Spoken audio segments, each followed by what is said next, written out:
Matapos ang sablay na escape plan ng dalawang prinsipe na nagresulta sa pagkamatay ni Kenney at Cacho, ay ngayon na i-review na natin ang chapter 384 ang episode 45 ng ating Dark Continent series ay sa wakas. Masasaksiyan na natin ang sumunod na nangyari matapos ang pag-ipag-cooperate ni Finks sa Char family, ang isang mangyayaring all-out war at ang nakakakilabot na nilalang. Yan at marami pang iba ang ating matuto ngayon sa episode na to, kaya naman this is Mr. Namiken at huwag na natin patagalin pa. Let's go! Ang pamagat ng ating chapter ngayon ay War. At nagsimula eksena a day before ang escape plan ni Cacho at Fujitsu, na kung saan ay makita ang mga taong paparating na sa isang silid. Na maririnig dito ang isang lalaki na nagsasalita na ang kanila raw pangalawang paghahanap sa babaeng to ay nagresulta lang din daw sa wala. Nasagot naman ng isa na ganun ba? Malalaman na raw tuloy ng army sa susunod na involved pala ang mafia rito. Kaya sagot naman itong si Wang na wikang ang pagkakandak daw ng genuine talaga na search sa lahat ng mga residences ng Haley family ay magbibigay daw talaga ng advantage sa kanila para malaman daw nila ang mga ginagawang aksyon ng Haley family. Pero kung yan daw ang kanilang gagawin ay ang kanila namang hideout ay ma-expose daw sa kalaban. Kaya may sabi nitong kausap ni Wang na wala na raw talaga silang magagawa dyan. Maya-maya pa sa kanilang pagpasok dito sa office, may kita naman na naghihintay dito sina Finks na sabi naman itong kasama ni Wang na pamilyar daw ang mga mukha nito. Sagot naman ni Wang na sila raw ang mga spiders at gusto raw nila na magipag-cooperate sa kanila. Nasabi naman ni Finks na teka, huwag mong ibahin ang istorya na para bang kami ang gustong umanib sa inyo. Nasagot naman ni Wang na mas madali lang daw kasi para sa kanya ang pagpapaliwanag dito sa lalaking to kung yan raw ang kanyang irarason. Nasagot naman ni Finks na basta ipaliwanag mo lang ng maayos ang lahat. Matapos niyan ay habang nagkakaroon sila ng conversation ay a few minutes later ay sabi naman itong lalaki na ang assistant pala ng boss ng Char family at ang military advisor ng 7th Prince na si Lazarus ay wika nito na sabing ganun ba? So ang hitman na mula sa Haley family ay may psychic powers pala na tinatawag na Nen. Ang pangalan ng taong to ay si Tajao, in which ay paliwanag naman ni Wang na sa mga nagdaang araw ay 8 raw sa kanyang mga tauhan ang nawawala at ganoon din daw nangyari sa CU family na ayon daw sa mga reports mula sa kanilang collection agents ang bilang ng mga nawawalang trabahante ay nasa 300 katao na hindi raw ito kagagawan ng isang tao lamang na sa tingin daw nila na ang hitman na nagsimula ng gulo sa tier 3 ay bumaba na raw dito kasama ang mga kasamahan pa nito at magpapatuloy daw ang mga to sa pagpatay ng mga tao kaya ay kailangan daw nilang kumilos kaagad. Sagot naman ni Tajao na sure, pero ano naman daw ang kinalaman ng mga taong to na nandirito which is sina Finks. Napaliwanag naman ni Finks na sa kasalukuyan ay hinahanap daw nila ang lalaking nagngangalang Hisoka. Pero wala raw ito sa tier 5. Gusto rin nilang hanapin ang taong to sa upper tiers. Na kung magkipag-communicate lang daw itong si Tajao sa CU family para makapunta raw sila sa tier 4, then sila na raw mismo ang hahanap at papatay sa taong hinahunt nila ngayon which is ang hitman mula sa Haley family. Napaliwanag naman ni Finks na ang hitman daw na hinahanap ngayon ni Wang ay may translocation ability daw na mahirap rong matsyempohan ang hitman na to. Pero may isa rong lokasyon na babalikan daw talaga ng hitman na yon at yan ay ang pintong to na dinaanan nitong sinawang. Nakinig naman lalo dito si Tajao sa paliwanag na yan ni Finks. Kaya sabi pa ni Finks na wikang di ba galing kayo sa itaas? Ang gusto raw ng hitman ay babalikan daw ang rutang dinaanan nitong sina Tajao papapunta sa itaas. Sagot naman ni Tajao na may sarili raw ruta ang Haley family papapunta sa upper tiers gamit ang kanila koneksyon sa prinsipeng nagsosuporta sa kanila which is ang 4th Prince. Kaya bakit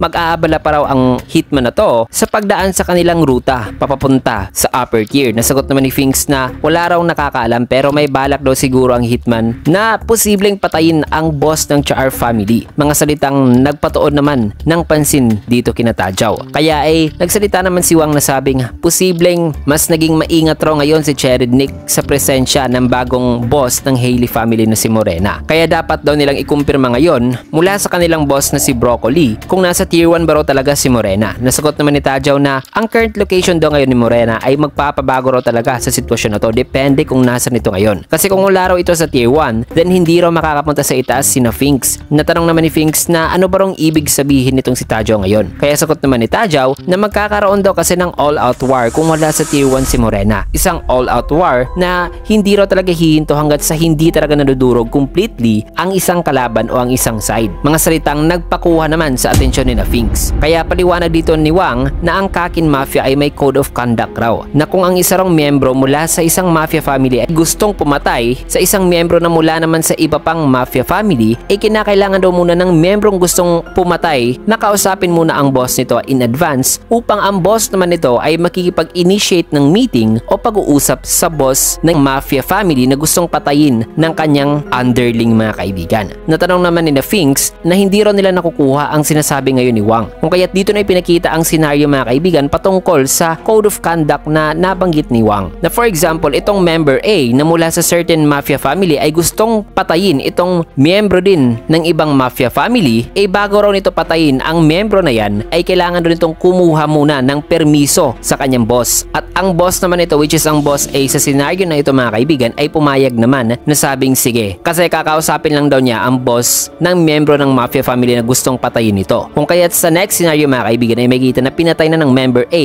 itong member B. And after that, ang boss A ay tumawag naman dito sa boss B para humingi ng paumanhin sa boss ng member B na pinatay ng member A. At ang usual na sinasagot daw ng boss B mga kaibigan ay ang salitang ayos lang at isasettle lang daw nila ang nangyari gamit ang blank. Na habang nagsasalita pa itong boss B sa senaryo na ito, balik dito kina Tajao mga kaibigan, sabi rito ni Tajao na sa mga case daw na yan ay usually sinesettle daw ng mga boss ang insidente kapalit ang pera, buhay ng tao o di kay parte gaya ng kamay o paa. Yun daw ang mga kapalit sa pagpatay. Paliwanag naman ni Tajao na ang boss daw ng naging biktima ay nag-o-offer daw ng balancing kapalit para raw mapreserba ang balance between sa mafia family. At ang gesture na yan ay nagpapakita daw ng generosity at control mula sa boss ng biktima. Dara pa ni Tajao na kinakailangan daw ipaalam kaagad sa boss na namatayan ng miyembro ang insidente ng pagpatay within 24 hours. Yan daw ang unwritten rule sa underworld. Subalit kung ang report naman daw sa nangyaring pagpatay ay lumagpas na sa 24 hours, ililabeled na raw ito bilang isang direct assault na talaga. Pero may konsiderasyon naman daw na ibinibigay sila dito. Natatanggapin lang daw nila ang report ng pagpatay na lagpas na sa 24 hours kung ang boss naman ng miyembrong nagpatay wala sa lugar na malapit sa pinangyarihan ng pagpatay. Ganyan daw ang kanilang sistema rito. Kaya sabi naman ni Nobunaga na ganun ba? Na kung ganun, ang lugar lang daw na masasabi niyang malayo sa pinangyarihan ng pagpatay ng miyembro ng Haley family ay ang tier 1 and tier 2 daw. Nasagot naman ni Tajao na tama ka. Kasi ang pagpatay mga kaibigan ay nangyari sa tier 3, 4, and 5. Nadagdag pa ni Tajao na mahigit 2 araw na raw simula nung naganap ang unang pagpatay. Pero hindi pa raw ito binibig deal sa ngayon. Kasi posibleng wala raw pag-contact na nangyari mula sa boss ng Haley family dito sa mga boss ng mafia family na namatayan ng miyembro dahil daw kasi na ang boss ng hitman ay wala raw sa mga tiers na pinangyarihan ng pagpatay. Subalit kung sakali man daw ang boss nila na si Morena ay nasa tier 3 pala nung nangyari ang pagpatay at hindi pa rin ito tumatawag sa mga boss nila para isettle ang nangyari, ay ang insidente raw ng pagpatay ay masasabi niyang equivalent na raw sa parang senaryo na kung saan ay ang boss na mismo ng Haley family ang pumatay sa kanilang boss na wala na raw makakapigil pa sa posibleng mangyayari sa hinaharap kung magpapatuloy ito. Kaya dagdag pa ni Tajao na kung papatayin daw ni Nobunaga ang hitman, then ang Phantom Troop ay magiging at war na rin daw sa Haley family na magpapatuloy raw ang gyera hanggang sa madurog ang katunggali nito. Nasagot naman ni Nobunaga na ayos lang daw sa kanila yan. Nasabi naman dito ni Wang pero magbibigay raw ito ng problema dito kina Nobunaga kasi ang mga nasa pinaka-lowest daw na grupo o maliliit na mafia dito sa baba mga kaibigan ay hindi raw dinadamay dito, kaya hindi raw sila nakipag-cooperate sa mga labanan between sa tatlong mafia families ng Kakin. Na kung tutulong si Nobunaga sa pagpatay sa hitman na yon, mawawalan raw talaga si Nobunaga ng intel mula sa mga taong gaya ng Boer family mga kaibigan na nasa mababang hierarchy ng mga mafia. Pero ayon dito kay Tajao na pwede naman daw nilang makausap si Siyu para makapunta raw sila Nobunaga sa tier 4. Pero ang paghahanap naman daw kay Hisoka ay masasabi niyang isang misyon na si Nobunaga lang daw ang gagawa na walang tulong mula sa iba. Kung kaya't sabi naman ni Finks at Nobunaga na so kung ang boss daw ng Haley family ay nandirito raw ngayon sa tier 5 mas maganda raw yon kasi mas madali na lang daw nilang mapatay itong si Morena. Dadab pa ni Nobunaga na kung itong bagong boss daw ng Haley ay hilig raw talagang magsimula ng away, then sa kalaunan mag-a-appoint na lang daw ang Haley family ng bagong boss. Na kung totoo nga raw na wala raw magandang relasyon itong si Morena sa 4th Prince Cherednik, then posible na kung papatayin raw nila si Morena ay pasasalamatan pa sila ng 4th Prince. Kaya tanong naman dito ni Finks na maaari ba raw nilang i-verify ngayon sa kung nasan ang lokasyon ni Morena, na in the meantime kasi ay i-gather daw nila ang ilang miyembro ng Spiders para i-hunt daw ang hitman na mula sa Hailey family. Matapos masabi ni Finks ay sa isipan naman ni Wang at Tajao ay sabi nila na napakadelikado raw talaga ng mga taong to, which is itong Spiders mga kaibigan, kasi determined talaga sila patayin mismo ang boss ng Hailey family. Sa sumunod naman na panel may kita itong boss ng Siu family na si Long Bao na kumakain, habang ang boss naman ng Char family na si Broccoli ay abala naman sa kanyang mga exotic pets. Subalit dito naman sa room ni na Morena ay may kita na walang tao rito mga kaibigan at wala si Morena, na ayon pa ng narrator na ang mga second track fakers, which is ang title na ibinibigay sa mga illegitimate heir sa trono gaya ni na Morena, ay dapat naman natili raw nakatago sa publiko, pero binibigyan raw sila ng mga magandang serbisyo mula sa royal family. Ang kanilang mga residencies mga kaibigan ay equivalent pa nga raw sa lokasyon ng mga higher ranking queens, na ang kanilang mga kagamitan at allowances ay pangalawa lamang sa hari. Ganyan daw ang nakukuha nilang benepisyo, pero binibigyan sila ng isang kondisyon na dapat ay sumunod daw sila sa sistema ng monarkiya. Isang absolute na pagsunod mga kaibigan. Matapos yan ay dito naman sa room 1004 maririnig dito sa Cherednik na may kausap sa telepono. Nasabi dito ni Cherednik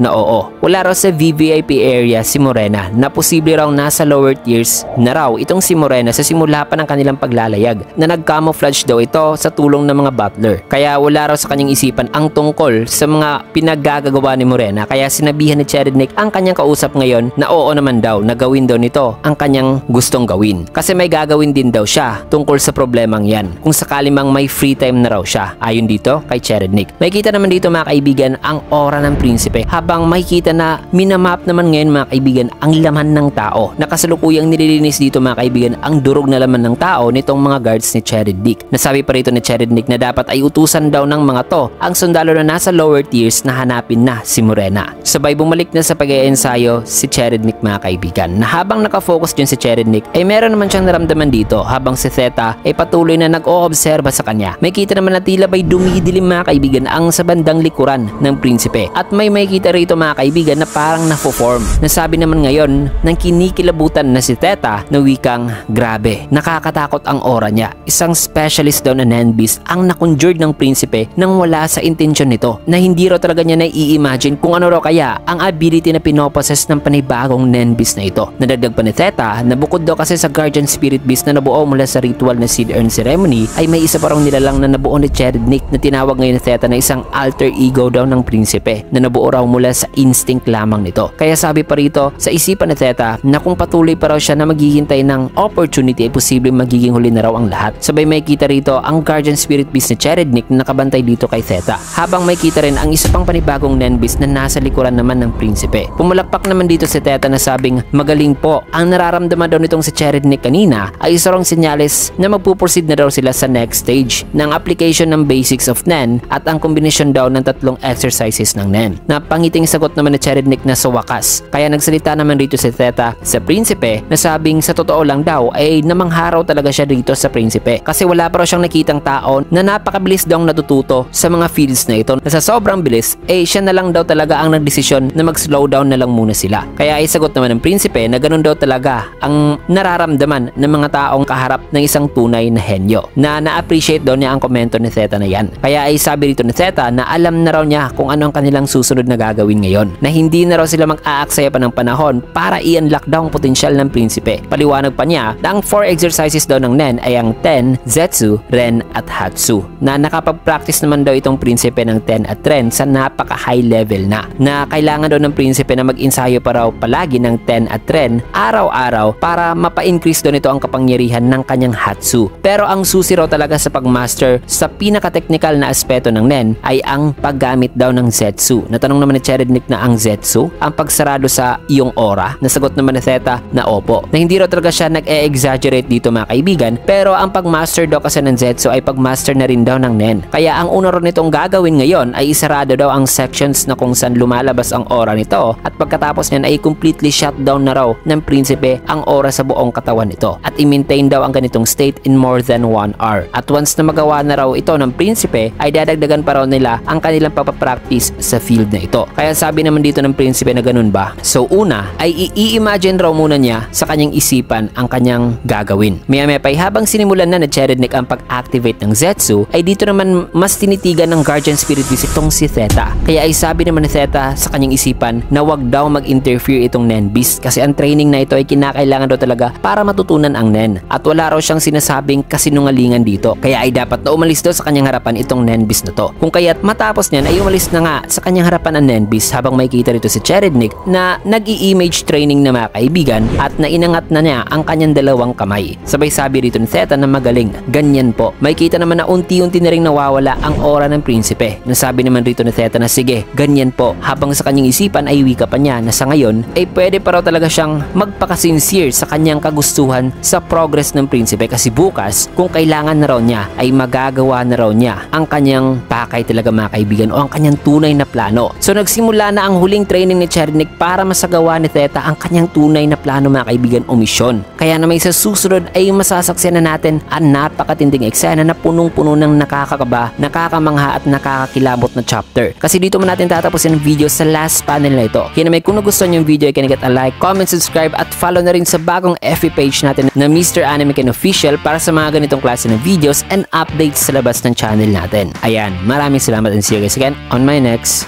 video.